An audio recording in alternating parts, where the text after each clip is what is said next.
Баршаңызға сәлем достар. Бүгін сіздерге духовканы қажет етпейтін, өте оңай тападақ пісетін ең керемет пирогтың рецептімен бөлісемін.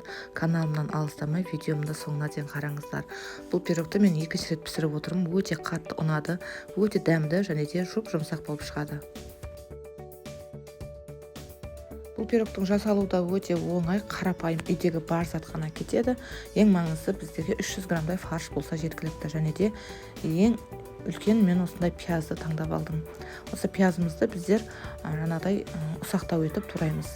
Және де мен төмендегі описаниеге бүкілін жазып қалдырып кетемін.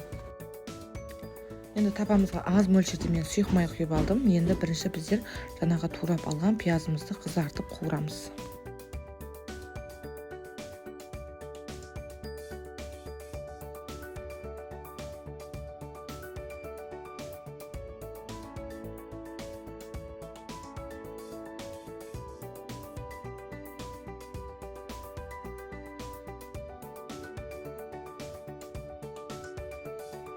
Пиязымызды да осылай қызартып қуырып аламыз. Барынша қызартып қуырыңыздар.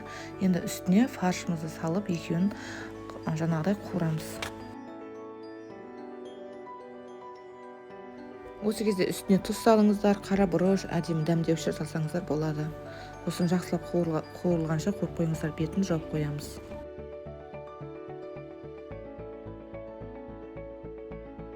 Енді қамырды дайындаймыз. Жұмыртқамызды осылай бөлек ыдысымызға жақсылап тұзбен бірге араластырып аламыз.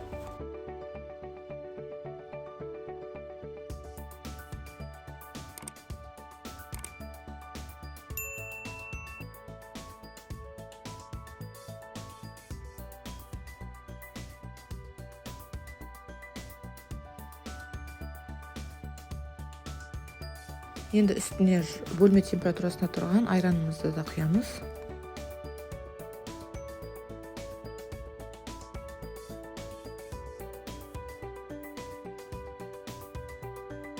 Енді ұнымызды електен өткізіп, үстіне разрыхителімізді саламыз, яғни қопсытқыш. Енді бәрін біркелкі болғанша араластырып аламыз. Бізде де осындай масса шығу керек, қойып әдемі масса болу керек. Пиязымыз бен етіміз дайын. Енді осының үстіне тестамызды құямыз, жақсылап тегістейміз. Онан соң бетін жауып қоямыз да ең төменгі көзіне қойып қоямыз. Ең төменгі отта пісіреміз. Мен үйде осындай плиткаге пісірдім. Бірінші осы пирогымды пісіргенде мен осы газымның ең кішкентай көзіне пісіріп алғанмын. Ол ештеңе де етпейді, әдемі болып шығады. Енді осы плиткамен де пісіріп көрейін дедім. Бірақ жақсы шығып жатыр. Міне осы қамырымыз әдемі болып көтерілді. Үсті құрғақ болса, ол дайын деген сөз. Міне осылайда тексеріп көрсеңіздер болады. Ағаштарыңыз құрғақ шықса, ол іші пісті қамырымыздың.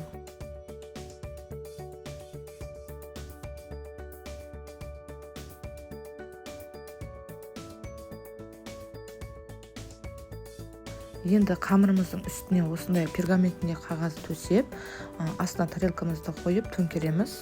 Бүкілін видеодағыдай істейсіздер.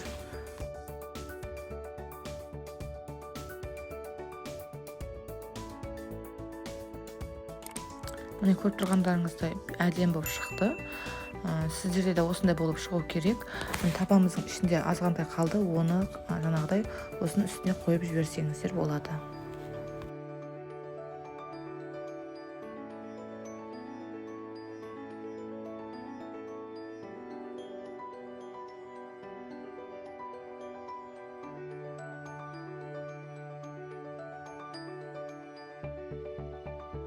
Тапамыздың ішін бір жуып жібереміз де, осыны жаңағы қағазымызбен бірге көтеріп, осы пирогымызды қайтадан жайғастырамыз. Бұл пирогты обедке дайындасаңыздар болады, немесе кешкі тамаққа да осыны пісіріп берсеңіздер, өте тойымды болып шығады. Мына жерде сыр салдым. Сыр міндетті емес. Болса салсаңыздар жақсы, үйдеме болғандықтан осындай сеуіп әдемі қойдым. Енді крышкасын жауып 5 минутқа қойып аламыз.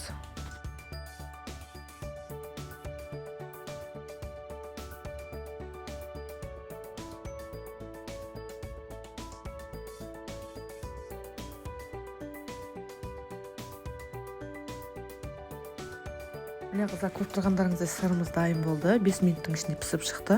Бетіндегі сырымыз еріп әдемі болды. Енді тарелкамызға жайғастырамыз.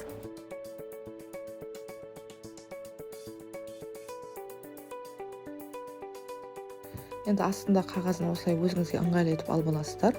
Міне көріп тұрғандарыңыздай қағазымыз да құрғақ болып шықты. Ешқандай да жабысқан жоқ. Сіздер де пісіріп көріңіздер қыздар, әдемі болып шығады. Дәмі деген бір әдемі болды. Керемет болып шығады. Сіздер де пісіріп көруіңізге кеңес беремін.